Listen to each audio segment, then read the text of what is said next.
Previously in Part 5.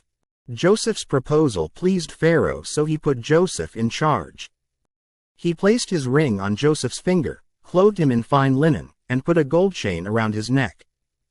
Pharaoh gave Joseph in marriage to the daughter of the priest of On, and 2 sons were born to them.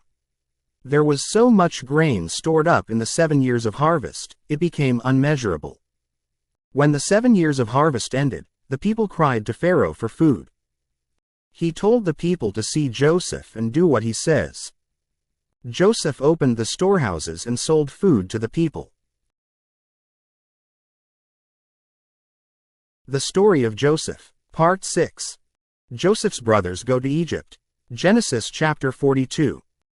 When Jacob learned that there was grain for sale in Egypt, he said to his sons, "Why do you look at one another?" And he said, "Behold, I have heard that there is grain for sale in Egypt. Go down and buy grain for us there, that we may live and not die." So 10 of Joseph's brothers went down to buy grain in Egypt. But Jacob did not send Benjamin, Joseph's brother, with his brothers, for he feared that harm might happen to him. Thus the sons of Israel came to buy among the others who came, for the famine was in the land of Canaan. Now Joseph was governor over the land. He was the one who sold to all the people of the land. And Joseph's brothers came and bowed themselves before him with their faces to the ground. Joseph saw his brothers and recognized them, but he treated them like strangers and spoke roughly to them. "Where do you come from?" he said. They said, "From the land of Canaan, to buy food." And Joseph recognized his brothers, but they did not recognize him. And Joseph remembered the dreams that he had dreamed of them. And he said to them, "You are spies. You have come to see the nakedness of the land." They said to him, "No, my lord, your servants have come to buy food. We are all sons of one man. We are honest men. Your servants have never been spies." He said to them, "No, it is the nakedness of the land that you have come to see."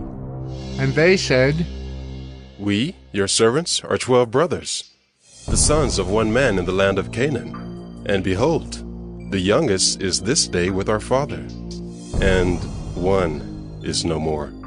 But Joseph said to them, "It is as I said to you. You are spies. By this you shall be tested.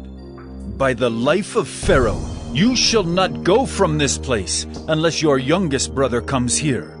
Send one of you, and let him bring your brother, while you remain confined, that your words may be tested, whether there is truth in you, or else, by the life of Pharaoh, surely you are spies." And he put them all together in custody for 3 days.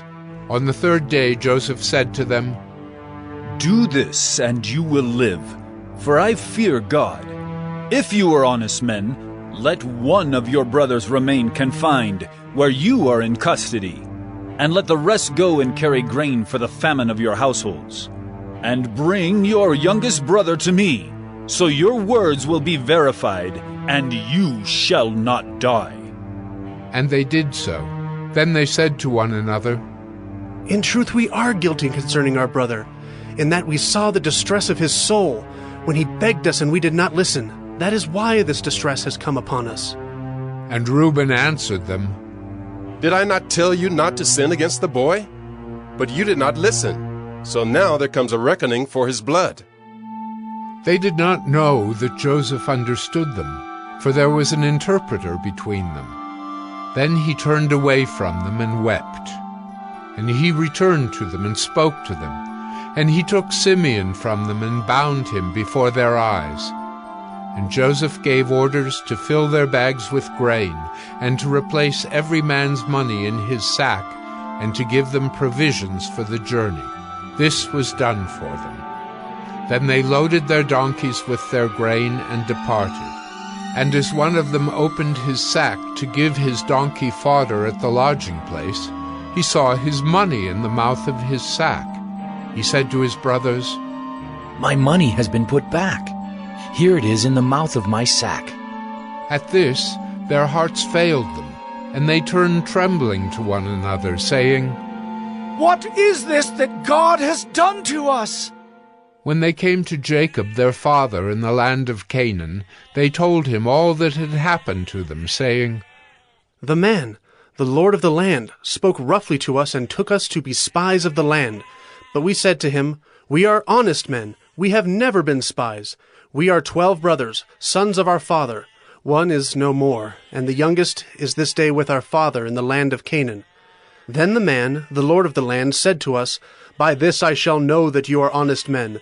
Leave one of your brothers with me, and take grain for the famine of your households, and go your way. Bring your youngest brother to me, then I shall know that you are not spies, but honest men, and I will deliver your brother to you, and you shall trade in the land.' As they emptied their sacks, behold, every man's bundle of money was in his sack. And when they and their father saw their bundles of money, they were afraid. And Jacob their father said to them, You have bereaved me of my children. Joseph is no more, and Simeon is no more. And now you would take Benjamin? All this has come against me." Then Reuben said to his father, Kill my 2 sons if I do not bring him back to you.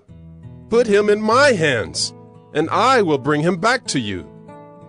But he said, My son shall not go down with you, for his brother is dead, and he is the only one left. If harm should happen to him on the journey that you are to make, you would bring down my gray hairs with sorrow to Sheol.